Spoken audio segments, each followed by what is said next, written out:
Welcome back to the American Exile. I've been arguing that what made Africa and South America poor was the colonization they were subject to by the Europeans. These areas of the world did not just happen to end up poor. Wealthy European powers made them poor.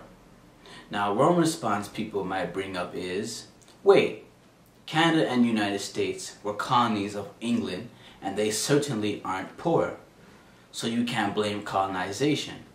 Good argument, but it misses an essential point, and that point is this: rich colonies became poor countries and poor colonies became rich countries.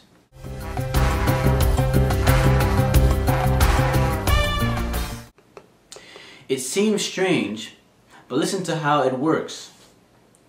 We begin with a look at the Western Hemisphere. This entire hemisphere can be divided, economically speaking, into two parts. The first part involves Canada and the United States, which we will call North America. It is one of the wealthiest parts of the world. The second part consists of South America, Central America, and the Caribbean islands. All these are classed as third world countries.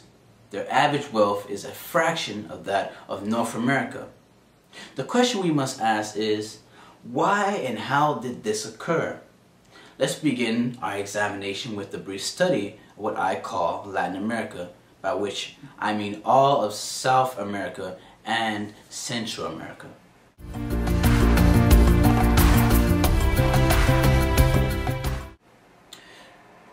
In the late 1500s, the Spanish arrived in Latin America. They came to Latin America to become wealthy. The Spaniards were particularly motivated by the desire for gold and silver. Spaniards went about stealing gold and silver in Mexico, which the Indians used extensively as decoration. The Spaniards set up mining operations, and the Indians were forced by the Spaniards to extract gold and silver.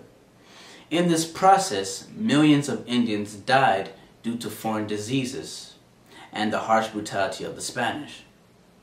The Indians produced great wealth for the outsiders.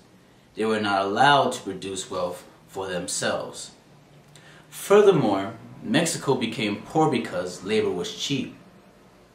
There was no motive to invent machines, such as tractors, that would have produced great wealth. The Spaniards did not set up ways for Mexico to develop.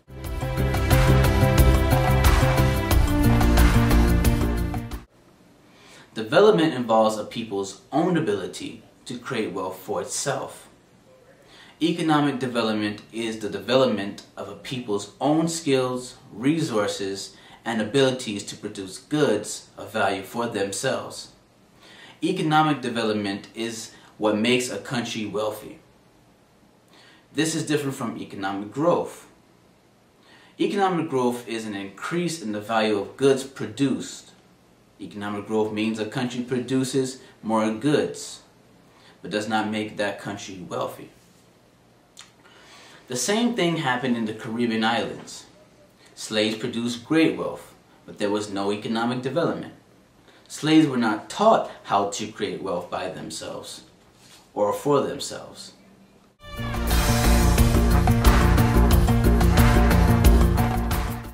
In North America, unlike the South, there was no great source of wealth. There was no silver, there was no gold, and no great land to turn into plantations. The natives didn't have gold or silver. All they had to offer was beaver pelts. Ordinarily, people came to North America to make a living for themselves. Most immigrants who came to North America were trying to escape the poverty in their European homelands. They came to this new land hoping to create a good life for themselves through their own labor. These colonies, compared to the colonies in Latin America and the Caribbean, were considered poor. They produced a few potatoes, while the islands produced great quantities of sugar, but few goods that North America produced and sold to their neighbors.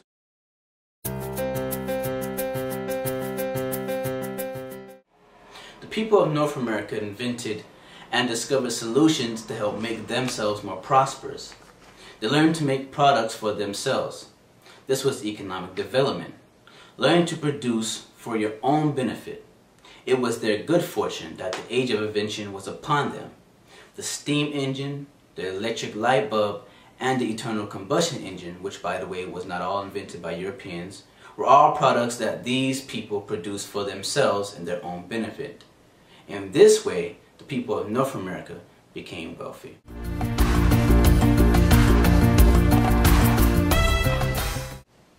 South America and the Caribbean colonies were considered wealthy.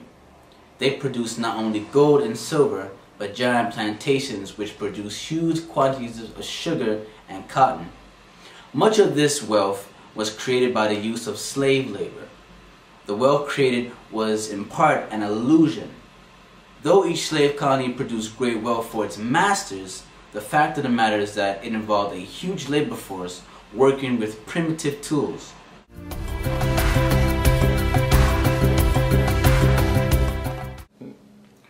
However, the people who came and decided to make a living in North America learned to work and to develop their land for themselves and prospered by doing this. The key difference is economic development. It explains the strange but consistent pattern that we see time and time again. Wealthy colonies became poorer countries and poor colonies became wealthy countries. The lesson to be learned is this: economic growth without economic development leads to poverty.